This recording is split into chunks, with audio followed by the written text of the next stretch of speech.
Wow, this Final Fantasy VII thing is getting way, way out of control, or it has been over the past week. What essentially has happened over the past week since release is that more and more people are getting through the game, and more people are realizing that the ending and the game itself is complete bullshit. I came across this very interesting 4chan post, which really does a lot to emphasize just everything wrong with Final Fantasy VII R. I took a snapshot of it, and I'm showing it on stream. I'm showing it in a recorded video for your guys' entertainment. So let's go ahead and look at this. The game was okay. No. This is easily the worst video game ever created. This game can basically be summed up as padding and filler. They took 5-minute dungeons from the original Midgar and turned them each into hour-long Final Fantasy XIII hallways. Even worse, they inserted all new dungeons, hour-long Final Fantasy XIII hallways, in between story beats where the original Final Fantasy VII would have just moved on to the next story beat. It doesn't add anything to the story or game world. It doesn't flesh out the original Midgar. It's not even fun. You just go down some glorified decorated hallways and fight 3 guys at a time for 30 plus hours. This is not fun. This is not a game. This is a mindless, joyless, and a chore. I actually had to force myself to finish this awful slog. The side quests do little to break up the monotony. In fact, they amplify it. They are the most soulless, uninteresting MMO quests you can imagine. At some point, I just stopped bothering with them because they add nothing of value to this game. They are not fun or interesting. This isn't Final Fantasy VII. This is Final Fantasy XIII, loosely based on Final Fantasy VII. The game does not respect your time. Square Enix claimed this remake was going to be episodic because the game world was going to be greatly expanded and vast. Midgar is not expanded, it is padded. What happened here is that they decided from day one they wanted to sell multiple games as episodes, and then struggled to come up with filler content to stretch Midgar out to 30 plus hours, and they couldn't even come up with anything fun. As I said, this is easily the worst video game I have ever played in my life. This is the most soulless, joyless, corporate cash grab ever created. It is a personal attack against video games as a medium, and it is a crime against humanity. So, kind of a very loaded post here. A lot to unpack. And I do think this is the big thing I really want to point out before the fanboys start coming on here and saying that, like, people only dislike Final Fantasy VII for the ending. Final Fantasy VII R because of the ending, because of how it ruins everything that's happened in this series up to this point. And there is a reason for that. That is the thing that people are emphasizing the most, and for very, very good reason, because it is a very glaring flaw, but it's far from the only ones. Right? I've talked extensively about how boring the combat looks, how padded out the gameplay sections are. I've talked about, like, the characters and how all the new ones add nothing to the storyline. Like, they add nothing to Midgar or the lore of Final Fantasy VII. If anything, they just bog it down, and it just really makes me wish for a proper one-to-one remake of Final Fantasy VII. It's kind of interesting because it does feel like they kind of got the character animations and personalities down to a certain extent. That there are some exceptions to that, but the gameplay is just atrocious. You know, the gameplay loop, just the combat itself, running around, the padding, the story isn't interesting. There's so much here to just.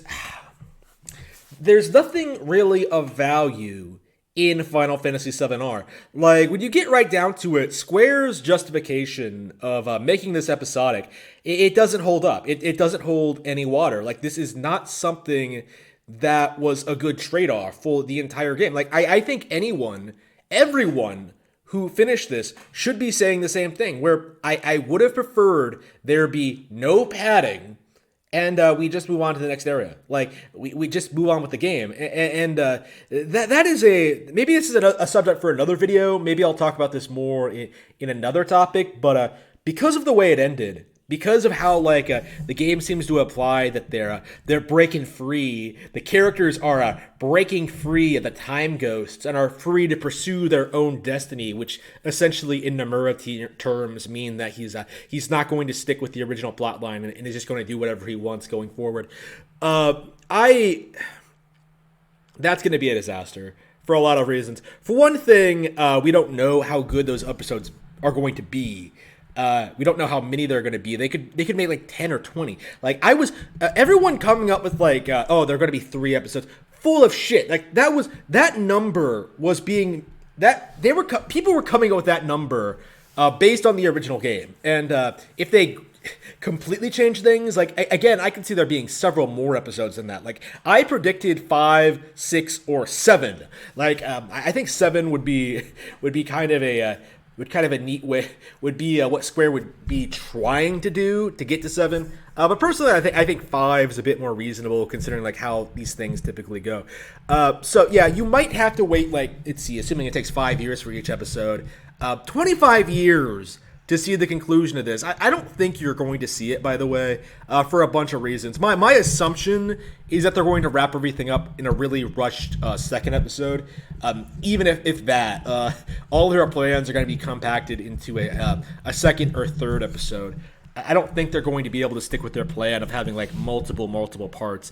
And that leads to my other point, is that this is not a remake. Like, this is a reboot. And as a result, longtime fans who are like angry at the ending, angry at what Nomura and Square Enix did, have no reason to continue. Like, they specifically said they wanted a remake with updated visuals, updated story elements, updated like animations, gameplay, rebalancing, relocalization, like that sort of thing. Like, they didn't ask you to make a completely different game and then slap the beginning of Final Fantasy VII on top of it. Like, no. Like, you literally just painted, like, Final Fantasy VII into this completely different game. You know what I mean? Like, it just... It's so frustrating. This is the most nostalgia-baiting thing I've seen in a long time. It's so interesting to me how, like, people have always accused Nintendo fans of being nostalgia-blinded retards. But when I look at this, when I look at, like, Resident Evil, like, when I look at all these remakes that people, like, PlayStation remakes that people hype up as like the best thing ever, like, no, this is not acceptable. The only reason you got excited about Final Fantasy VII R was because, oh, Final Fantasy VII was really popular when it first came out. It's kind of a big deal, and that's the only reason why. Like, a lot of these people, you know, Maximilian Dude, DSP, a lot of the people, Angry Joe, a lot of the people like playing and talking about the game right now have never played an RPG before or since Final Fantasy VII. Like Max in particular, I think, has specifically said that he hasn't played an RPG after Final Fantasy VII. Like, I just why? Why are we taking these people seriously? Like, they clearly don't respect the original game. They don't respect, like, the lore. They don't respect, like, the characters, the setting, the storyline, the pacing, the original creators, the gameplay in particular. The weird changes they've made, it's unacceptable to, like, actual real fans of the license, of Final Fantasy VII, of the original game, you know, of Sakaguchi, of the characters.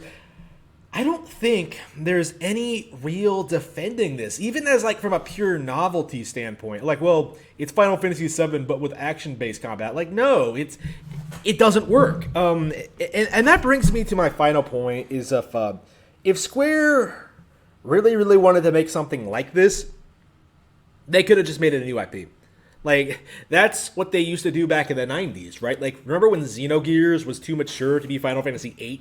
So they just sort of like made it its own thing. Parasite Eve, they did that as well. Like, back in the day, they used to do that all the time. I believe that's how Chrono Trigger got started, maybe. Back in the day, that's how they did things. Like, they had a specific vision in mind, a style for Final Fantasy, and their ideas didn't mesh up with that, it became a side project and it became its own thing. And like, it was allowed to sort of like take risks and experiment. Like Final Fantasy VII R. Not only did we not get a new Final Fantasy VII remake, a proper remake with like all the content, the entire storyline, the traditional turn-based combat. Like instead of getting a real proper remake with new features, new mechanics, new content, we got this shit. You know what I mean? And not only that, not only did we not get Final Fantasy VII R, we didn't really get a new IP. We didn't get a new game. We got something that we've seen before 1,000 times, and people are just so blinded by their nostalgia for Cloud and Aeris and Tifa that they're just sort of like letting this slide for now, and I'm not sure how long it's gonna last. Like the fan backlash is very, very real, and I do think the vast majority of the people defending the game right now aren't real fans and shouldn't be taken seriously. I think that those people will eventually switch gears, and once it's not the new shiny thing anymore, I do expect we'll see a bit more of a backlash to this game, and that's going to lead, considering this is an episodic release, to a lack of real interest in part 2 and beyond. If they completely go off the rails and do something completely new and different, nobody is going to want to play it. Like, everyone was very clear about this from the very beginning, is that we want Final Fantasy VII again. And at the end of the day, Square Enix did not provide that.